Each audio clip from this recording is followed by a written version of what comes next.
warahumanyirijwe ariko uyu munsi Imana yiteguye kuza kuminjiramo umunyu mu byawe ibyari bihumanye bikonye bwahumana byatumye uhumana gusambanya bwatumye uhumana inzoga byatumye uhumana yo kugambana byatumye uhumana ariko Imana irantumye muri aya materaniro kuguhumanura no gutuye heza no gucururiza heza no kujyana manda cururiza amatewusi no kujya mu Bushinwa ariko ibyo byamaze guhumana uko kuri bizira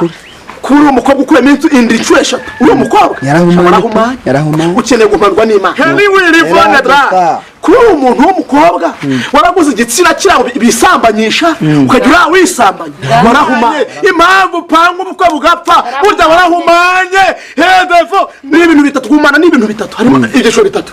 icyambere shwa kwimanya ubwari wabyizani kabishwa gumanwa n'umuntu wakuroze icyaka shwa gumanwa naho wavuki Imana yanumye ngo nze nkubwire ngo nuyemerera irajya ku isoko y'abibazo byaturutse irajya ku isoko y'ubusambanyi bwaturutse izibi ryo soko nizonge kududubiza ku buzima bwawe irajya ku isoko y'ubushomeri bwaturutse izibye iryo soko irima natala dobevo irajya ku isoko y'ubugumba izebevo mema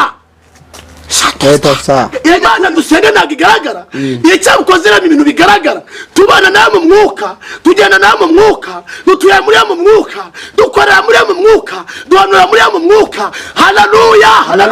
turyamye muri yo muri byamye mu mahoro niyo rashimbabazi urukundo rwe nirwo rumva kuboko kw'ibumoso kurafashe